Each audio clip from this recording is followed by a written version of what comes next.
On a toujours cru que les pommiers, comme les poiriers, étaient nés en Occident.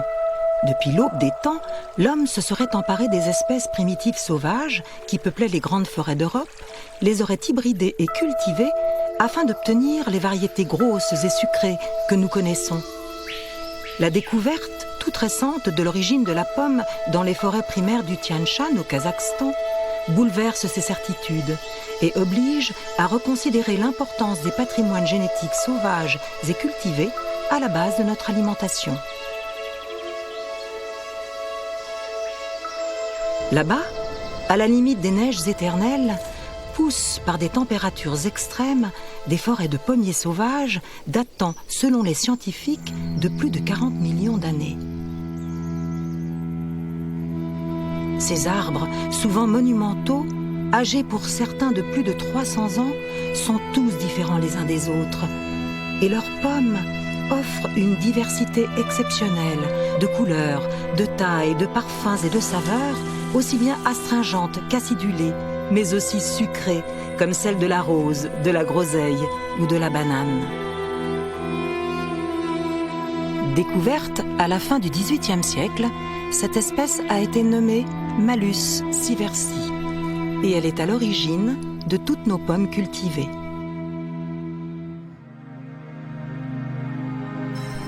Au XXe siècle, c'est à l'académicien kazakh Emak Djangaliev que l'on doit d'avoir inventorié en forêt et étudié en laboratoire cette espèce sauvage.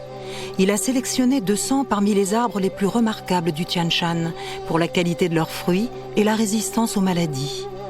Ainsi greffé et préservé dans son jardin expérimental, ce patrimoine constitue le tout premier verger conservatoire des forêts originelles, initiative d'autant plus fondamentale que 70% des arbres en forêt a déjà disparu.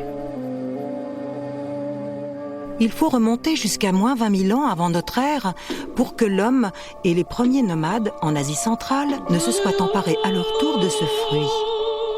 Dès l'Antiquité, le grand mouvement migratoire vers l'ouest se fera par la route de la soie qui passait au travers du Tian Shan. Une grande diversité de pommes partira avec les caravanes, dont les pépins seront semés tout au long du voyage.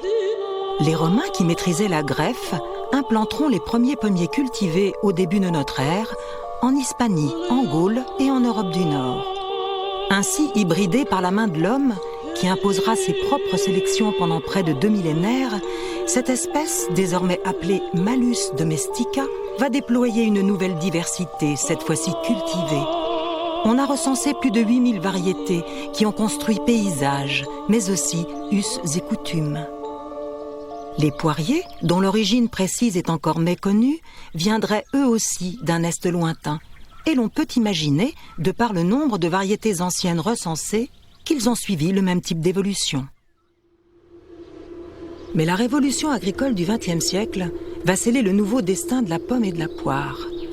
Après la Seconde Guerre mondiale, se met en place une nouvelle arboriculture intensive sur la base d'une diversité réduite à très peu de variétés, évolution qui va transformer la relation des hommes au patrimoine traditionnel. Désormais, c'est la productivité et la rentabilité qui ont cours.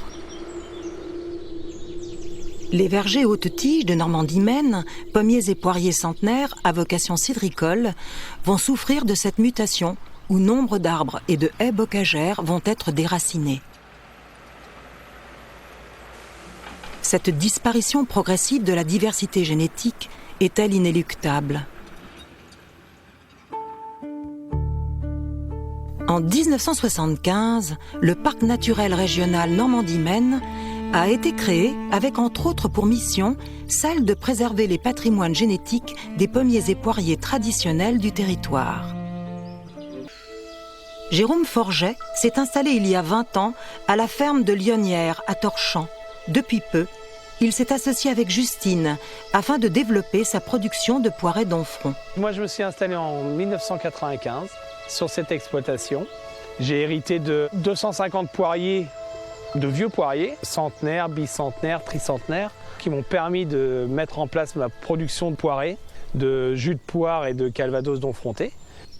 Ma mission maintenant, c'est justement de continuer à l'entretenir, donc à à entretenir les vergers déjà existants et aussi d'en créer d'autres.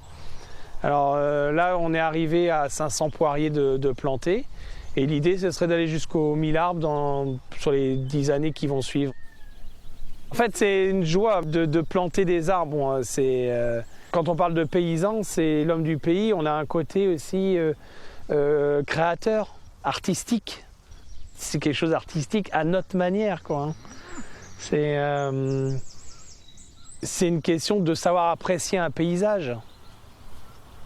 Et quand on aime le milieu dans lequel on est, eh bien, on fait en sorte que ça soit beau.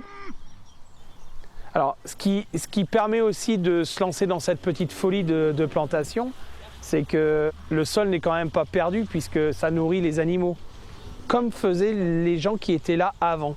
Les animaux entretiennent le dessous des arbres, ça fait les tondeuses en fait. Une fois que les fruits sont à maturité, on enlève les animaux, on les met dans des parcelles où il n'y a plus d'arbres, et là on ramasse les fruits. C'est la notion de pré-verger. C'est une méthode de culture. Il y a des grands mots qui sortent quand on parle d'agroforesterie, mais bon, on a l'impression de redécouvrir ça alors que ça existe depuis des centaines d'années, quoi. Là, en fait, tout se fait tranquillement, quoi, comme faisaient les gens qui étaient là avant. Disons que cet arbre-là, le rouge vigné qui est derrière moi, pour arriver ici, il n'a pas eu besoin que ce soit insecticides, fongicides, enfin tout ce que vous voulez, parce que c'est une culture qui est entretenue par les animaux, par les oiseaux, par l'environnement qui est créé dans ce verger, qui est autonome. L'homme a toujours l'impression d'être indispensable justement au développement des choses. Sur l'exploitation, on produit environ 25 à 30 000 bouteilles de poirées, suivant les années. Ça représente pour la production de poires à poirées une 50aine de tonnes tous les ans. Notre activité principale reste encore l'activité laitière. Mais là, depuis 2 ans, je travaille avec Justine, là, qui est arrivée sur l'exploitation. Juju, une dégustation aussi, pour me seconder sur toute la partie commerciale. Il y a 200 ans, on pouvait boire exactement le même produit, parce que ces arbres que l'on a vus produisent ces poires à poirées de plantes blancs. Et aujourd'hui, on boit ce que des gens ont travaillé il y a des centaines d'années. Et nous, notre mission, c'est vraiment de continuer à planter pour que les prochaines générations puissent aussi dire la même chose, quoi. Ce qui sensibilise aussi beaucoup les consommateurs, c'est la manière avec laquelle on a produit ce poiré. Il y a toute cette histoire du verger, toute cette manière de produire sans aucun ajout de produits chimiques. C'est une réelle prise de conscience que quand on boit ce produit, on sait qu'il n'y a que du naturel dans la bouteille, quoi. On arrive à le réaliser sur une méthode ancestrale parce que justement on reproduit ce qu'ont réalisé nos grands-parents, ce que nous ont appris nos grands-parents. Je suis très fier de produire du poiré.